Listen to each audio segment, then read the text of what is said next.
dear students. I am Surya sir of physics teacher. Today I am going to speak on the fifth lecture on the chapter wave motion and waves on a string. यसबाट conceptual type questions, numerical type questions र theoretical type questions पनि आइरहेको हुन्छ, तर विद्यार्थीहरूलाई generally confuse हुने भनेको numerical problems type क्वेशन्समा हो। त्यसकारण मैले अलिकति बुझेको कुरालाई कसरी अप्लाई गर्न सकिन्छ, गहिराइमा गएर कसरी अप्लाई गर्न सकिन्छ, वेव्स अन स्ट्रिङको सम्बन्धमा मैले न्युमेरिकल एउटा लिएर आएको छु र त्यो न्युमेरिकल सबैजनाले हेरिराख्नु भएको छ। त्यहाँ बोर्डमा मैले लेखिराखेको छु त्यो न्युमेरिकल र त्यो न्युमेरिकलले के भन्दैछ त भन्दाखेरि a sonometer wire has total length of 1 metre. एउटा सोनोमिटर वायर हो PQ, तपाईँ देखिराख्नु भएको छ, जसको टोटल लेन्थ 1 मिटर हो। Between the fixed points P and Q, P र Q मा दुईटा पोइन्टमा त्यो वायर चाहिँ फिक्स गरिएको छ। Where should the two bridge be placed below the wire so that the three segments of the wire have their fundamental frequencies in the ratio 1:2:3। यसले भन्न खोजेको क्वेशन के हो भन्दाखेरि कि दुईटा ब्रिज जुन पोजिसन A र B मा राखिएको छ त्यो एउटा छेउबाट कुन पोजिसनमा छ, कति डिस्टेन्समा छ भन्ने, अर्को इन्डबाट त्यो स्ट्रिङको कुन पोजिसनमा छ, कहाँ राख्दाखेरि जुन थ्री सेगमेन्ट्स बनिरहेको छ PA, AB र BQ, अनि एउटै सिंगल वायर चाहिँ जुन थ्री सेगमेन्टमा विभाजन हुन्छ त्यसको fundamental frequency individually in the ratio 1:2:3 मा हुन सक्दछ भने त्यो डिस्टेन्स निकाल्नु भन्न खोजेको क्वेशनले है। भनेपछि यहाँ सिंगल जुन वायर हो, जुन 1 मिटरको वायर हो, that is divided into three segments, suppose L1, L2 and L3, when the bridges are at positions A and B। त्यो हामीले सुरुमा मान्नु पर्दछ है। र एउटै मेटेरियलको स्ट्रिङ चाहिँ तिनटै सेगमेन्टमा हुने हुनाले यो स्ट्रिङको मास पर युनिट लेन्थ पनि के हुन्छ त इक्वल हुन्छ र मास एउटै सस्पेन्ड गरिएको हुनाले त्यो स्ट्रिङमा त्यसमा टेन्सन पनि के हुन्छ त इक्वल हुन्छ। मात्रै फरक के हुने भयो त थ्री सेगमेन्ट्सको लेन्थ चाहिँ फरक हुन सक्दछ है। अब यसको लागि हामीले ब्रिड्जलाई A र B पोजिसनमा राख्दा two bridges are when placed at the position A and B which are located at distances L1 and L3 from the two corresponding ends भने L1 र L2 को भ्यालु निकाल्नु पर्यो है।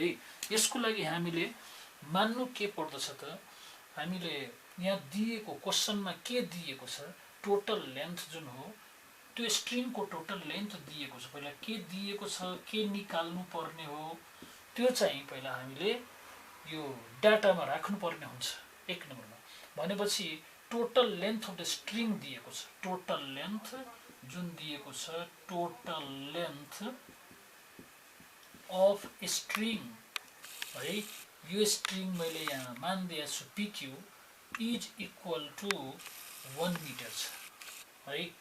अनि ब्रिज A जुन हो त्यो एउटै इन्डबाट L1 डिस्टेन्समा छ, ब्रिज B जुन हो त्यो चाहिँ अर्को इन्डबाट L3 डिस्टेन्समा छ। भनेपछि यो A र B टू ब्रिजलाई कहाँ राख्दाखेरि यो तीनटा सेगमेन्टमा डिभाइड हुन्छ जसको फन्डामेन्टल फ्रिक्वेन्सीको रेसियो यति दिएको छ।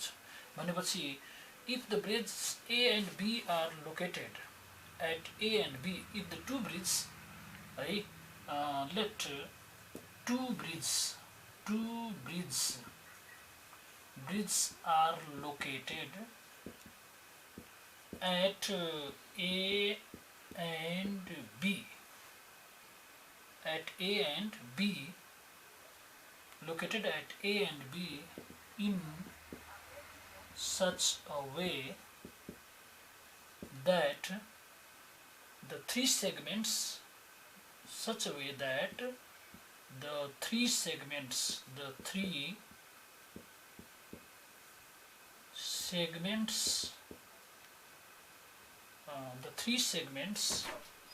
are L1, L2 and L3. L1, L2 and L3 and their corresponding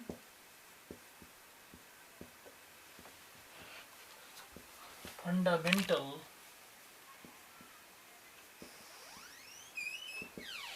frequencies are F1, F2 and F3 respectively. है अनि हामी यो according to the question, what you can write according to the question को आधारमा according to question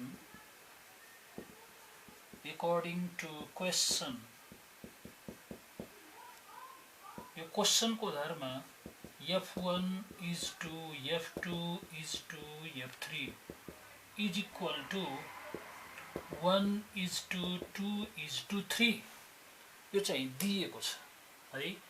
भनेपछि एउटा इन्डबाट bridge A सम्मको length L1 हो, सेगमेन्ट L1 हो, अनि अर्को इन्ड Q बाट ब्रिज B को सेगमेन्ट कति हो त L3 हो। भनेपछि कहाँ राख्दाखेरि यो 3 सेगमेन्ट्स में डिवाइड हुन्छ, जसको करस्पोन्डिङ फंडामेंटल फ्रिक्वेन्सीज को रेशियो चाहिँ 1:2:3 हुन पुग्दछ, त्यो भन्न खोजे हो। भनेपछि what you can write it here, हामीले L1 को भ्यालु निकाल्नु पर्यो र L3 को भ्यालु निकाल्नु पर्यो। भनेपछि we can find L1 is equal to what and L3 is equal to what है, त्यो भन्न खोजेको हो। अर्थात हामी पहिलो सेगमेन्ट L1 हो त्यो निकाल्नु पर्यो अनि L3 is equal to what निकाल्नु पर्यो है। अब यो निकाल्नको लागि हामीले यहाँ दिएको जुन हो फंडामेंटल फ्रिक्वेन्सीज फर हामीले नाउ यसपछि हामी के गर्छौं त F1 डिफाइन गर्नु। पहिलो फंडामेंटल फ्रिक्वेन्सी L1 को लागि F1 is equal to यो 1/2L1 times T over mu को रुट अंडर, यो चाहिँ फर L1 को लागि भयो।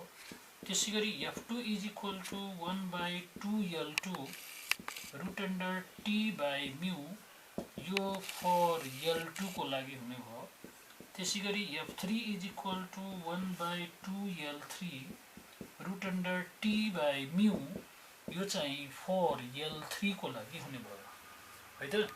अब यो तीनटा फंडामेंटल फ्रिक्वेन्सी डिफाइन गरिसकेपछि हामीले के भन्न सक्छौं त, यहाँबाट यो तीनटा रिलेसनबाट हामी के भन्न सक्छौं त, यो F1 L1 is equal to F2 L2 is equal to F3 L3 भन्न सकिन्छ, किनभने राइट ह्यान्ड साइडमा सबै 1/2 times root under T by mu आउँछ।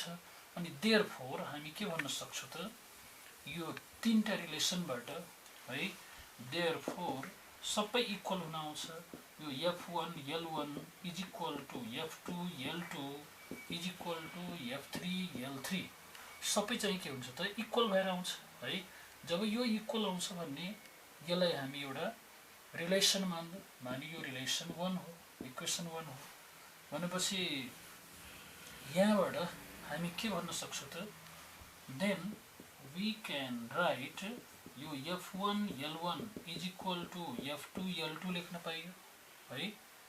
यो देयरफोर हामी L2 is equal to F1 L1 by F2 लेख्न पाइयो है। अल्सो यो रेशियोबाट है, from the ratio, also from the ratio, यो रेशियोबाट हामी के लेख्न सक्छौं, F1 by F2 अर्थात F1 is to F2 is equal to 1:2 भन्दाखेरि F1 by F2 is equal to 1/2 हुने भयो। भनेपछि यहाँबाट हामी के डिफाइन गर्न सक्छौं त, यो F2 डिफाइन गर्न मिल्यो है। भनेपछि F2 is equal to हामी F1 को टर्ममा लेख्न पाए। दिस इम्प्लाइज हामी यसलाई के लेख्न सक्छौं त, F2 is equal to हामीले F2 डिफाइन गर्नु पर्यो भन्ने, F2 को भ्यालु चाहिँ F1 निकाल्नु पर्यो भन्ने, यो F2 इज इक्वल टु के लेख्न पाइयो त F2 इज इक्वल टु यहाँ L2 को भ्यालु हो हैन। अब यहाँ F2 को भ्यालु हामी लेख्न सक्छौं। F1/F2 को भ्यालु त दिएको छ। F1/F2 को भ्यालु यहाँ पुट गर्दाखेरि हामी के लेख्ने त यहाँ हेर्नु त F1/F2 भनेको 1/2 हो। यहाँ F1/F2 L2 is equal to F1/F2 into L1 हो हैन। जसले गर्दा यो इक्वेसनलाई यदि 2 मानेर यसलाई 3 मान दियो भने फ्रम 2 and 3 बाट हामी के लेख्न सक्छौं त and from 2 and 3 from equations 2 and 3 बाट हामी के लेख्न सक्छौं F1/F2 को ठाउँमा 1/2 लेख्न सकिन्छ। L2 is equal to L1/2 लेख्न पाइयो। भनेपछि L2 जुन हो त्यो L1 को टर्ममा यसरी डिफाइन गर्ने है। यो डिफाइन गरिसकेपछि हामी सिमिलरली लेख्नु पर्यो।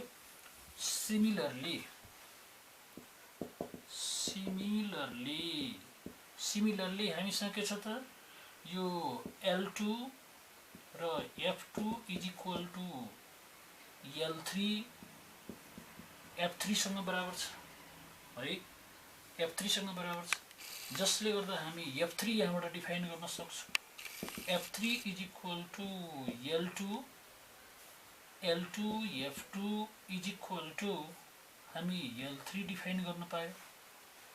यो डिफाइन गर्न मिल्छ है।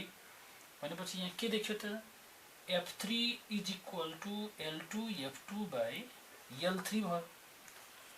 तर बट हामीसँग F2 is to F3 is equal to 2 is to 3 दिएको छ। भन्नुको मिनिङ के F2/F3 इज इक्वल टु 2/3 दिएको छ है। भनेपछि हामीले के गर्न सक्छौं त यहाँनिर यो डिफाइन गर्नु पर्यो भने हामी के गर्नु त डिफाइन हामी F3 डिफाइन गर्न सक्छौं। यहाँनिर F2/L3 छ। यहाँ F2 को ठाउँमा यदि है हामी F2 को ठाउँमा यदि F3 युज गर्यो भने चाहिँ F3 को ठाउँमा यो युज गर्यो भने हामी के पाउँछौं त हेर्नु त यो L2 F2/L3 हुने भयो। अब हामी F2 डिफाइन गर्दैछ भनेपछि F2 डिफाइन गर्दैछ भने F2/F3 यहाँ त छ। भनेपछि F3 डिफाइन गर्दाखेरि हामी के लेख्न सक्छौं दिस इम्प्लाइज हामी F2 इज इक्वल टु के लेख्न सक्छौं त यो 2F3 हामी डिफाइन गर्न सक्छौं। 2F3 बाइ कति लेख्न सक्यो त 2F3 हेर्नु 2F3/3 हुने भयो। अब यो भ्यालु यहाँ पुट गर्दाखेरि then what you can write यो F3 इज इक्वल टु है यहाँ हामी F2 को ठाउँमा यो L2/L3 हो इन्टु F2 को ठाउँमा यदि 2F3/3 युज गर्यो भने यो F3 र F3 क्यान्सल आउट हुन्छ है। F3 र F3 क्यान्सल आउट भइसकेपछि हामीले यहाँ के लेख्न सक्छौं त L3 डिफाइन गर्न सक्छौं। और what you can right it here L3 define गर्न मिल्छ। अनि यो L3 भनेको नै 2L2/3 हुने भयो। अब L2 अलरेडी डिफाइन गरिसकेको छ भने L2 कति डिफाइन गरेको छ यति डिफाइन गरेको छ।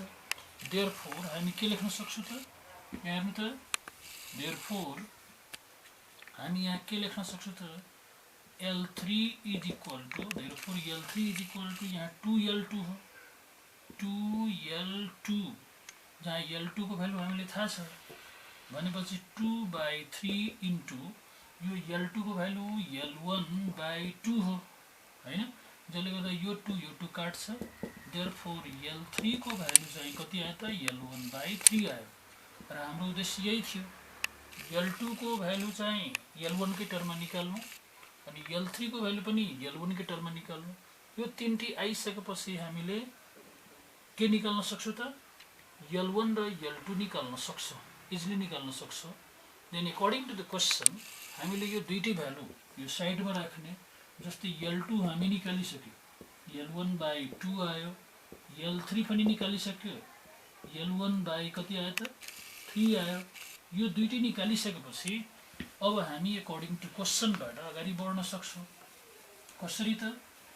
यसरी हामी अगाडि बढ्न सक्छौँ। According to question now what you can write, यो L1 plus L2 plus L3 is equal to 1 metre दिएको छ है।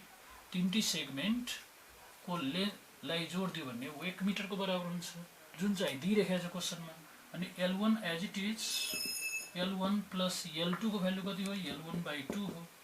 L3 को भ्यालु कति हो? L1/3 हो, इज इक्वल टु 1 हुने भयो।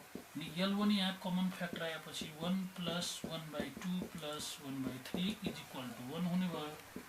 और L1 इन्टु यो सबैलाई जोडेपछि 11/6 इज इक्वल टु 1 हुने भयो। Therefore L1 is equal to 6/11 भनेपछि 1 इन्डबाट ब्रिज ए को डिस्टेन्स चाहिँ 6/11 मिटर भयो। त्यसै गरी अर्को ब्रिज जुन हो बी, त्यो अर्को इन्डबाट कति डिस्टेन्समा छ त त्यो निकाल्नु पर्यो भने हामीले L2 निकाल्ने हो। अनि अल्सो हामी L2 पनि यहाँबाट झिक्न सक्छौँ। L2 इज इक्वल टु यहाँ कति छ? L1/L3 झिक्नु पर्यो।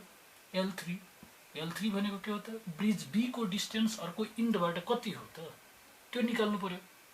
अब यो ब्रिज बी को डिस्टेन्स चाहिँ यो क्यूबाट कति हो त भन्दाखेरि हामीले के लेखिरहेको छ? L3 is equal to L1/3 भनेपछि यो 1/3 मल्टिप्लाइड बाई 6/11, 3 2 जा 6 भनेपछि L3 जुन हुने भयो त्यो 2/11 मिटर पर भयो है त।